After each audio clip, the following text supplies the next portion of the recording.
Welcome to the Bare Metal Cyber CCISO Prepcast. This series helps you prepare for the exam with focused explanations and practical context. Welcome to the Bare Metal Cyber CISO Prepcast.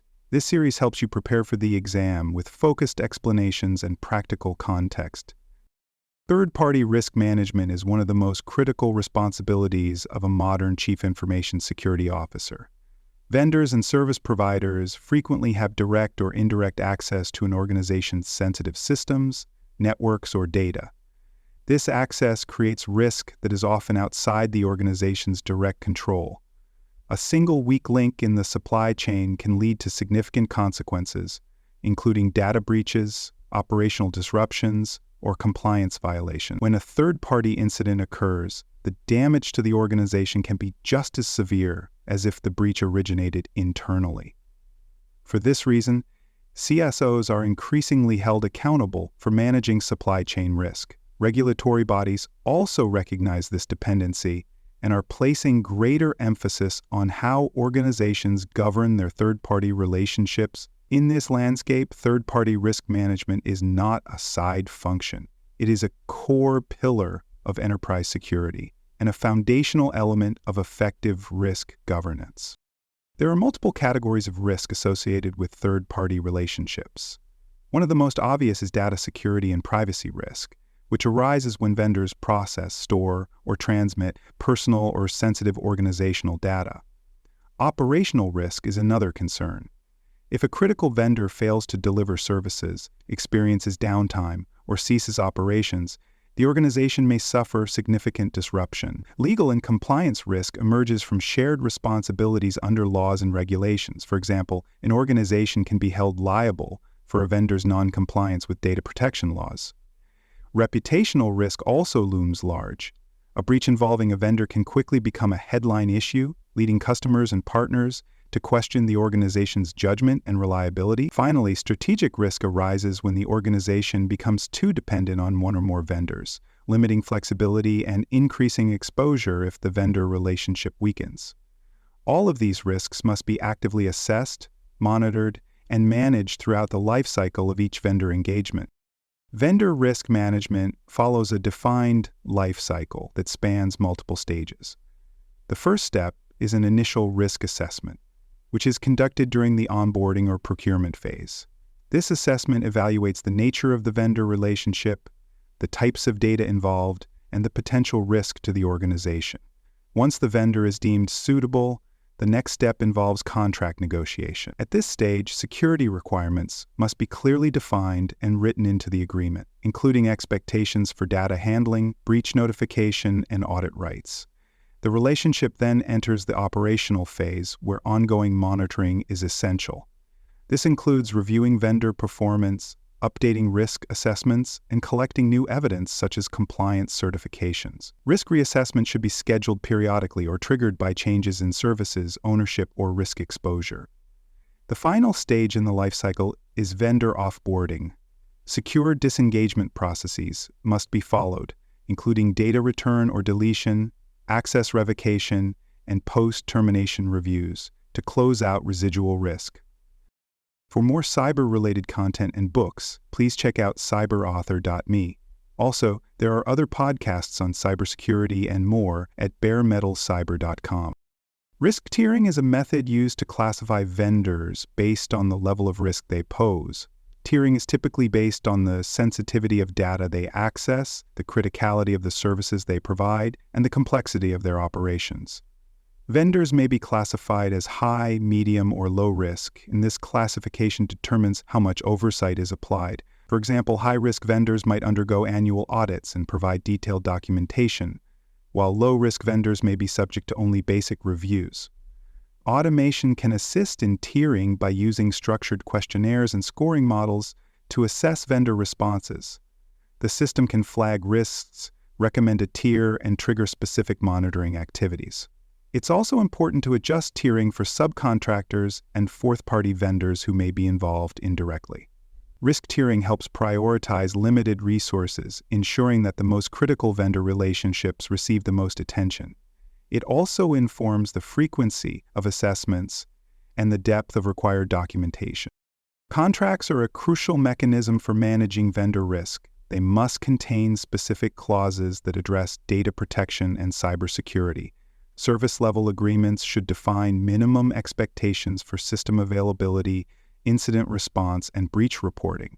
Timeframes for breach notification should be clearly stated, and consequences for missing deadlines should be defined.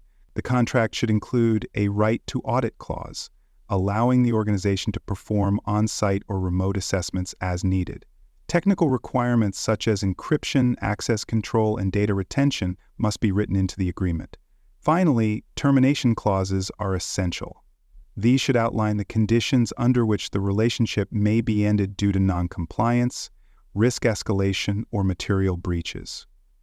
Well-drafted contracts establish enforceable obligations and reduce ambiguity during disputes or incidents.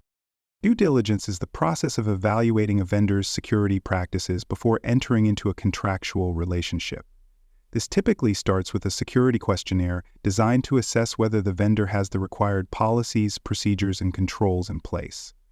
Vendors may also be asked to provide evidence such as ISO 271 certificates, SOC 2 reports, vulnerability scan results, or penetration test findings. These artifacts help validate the vendor's claims. Risk scoring models can be used to quantify findings and identify red flags.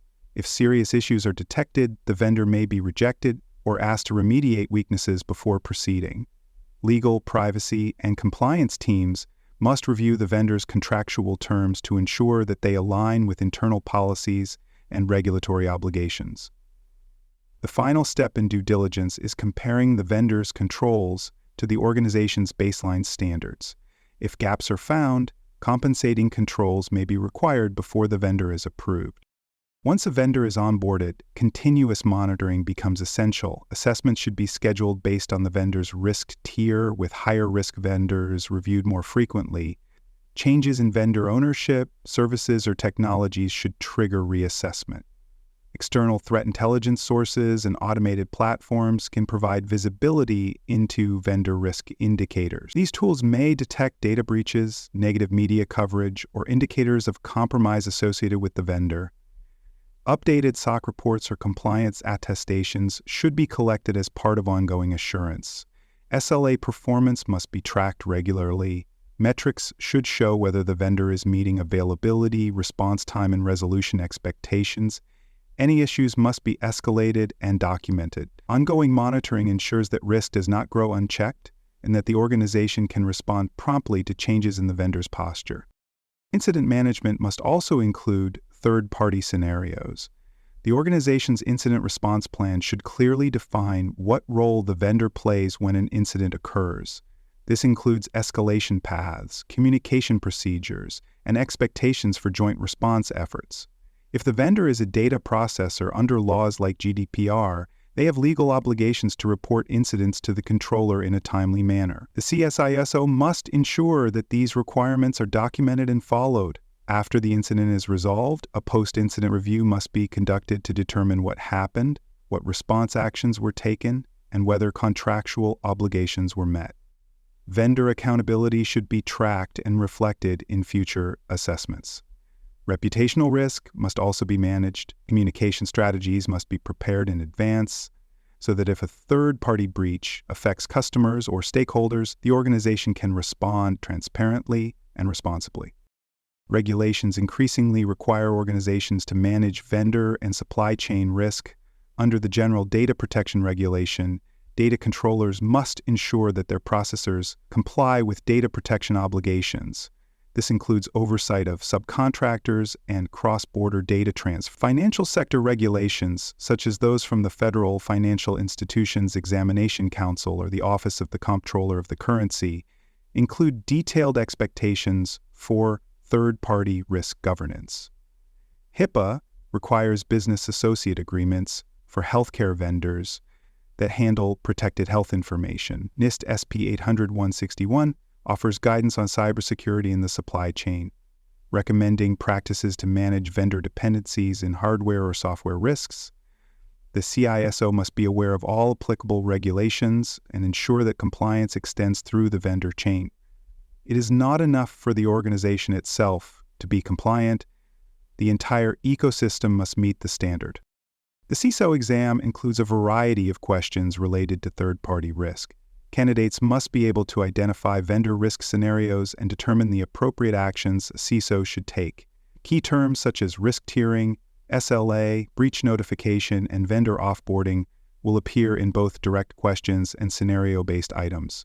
Candidates will need to demonstrate an understanding of how third-party risk connects to broader enterprise governance and legal oversight. Scenarios may require decisions about how to onboard a vendor, respond to a due diligence finding, or manage a failed audit. Questions may also test the ability to integrate third-party risk with compliance programs, contractual requirements, and incident response plans. The CISO must understand how to lead these efforts and how to use third-party risk management as a strategic control that protects the organization from preventable harm. Thanks for joining us for this episode of the Bare Metal CyberC-CISO Prepcast. For more episodes, tools, and study support, visit us at baremetalcyber.com.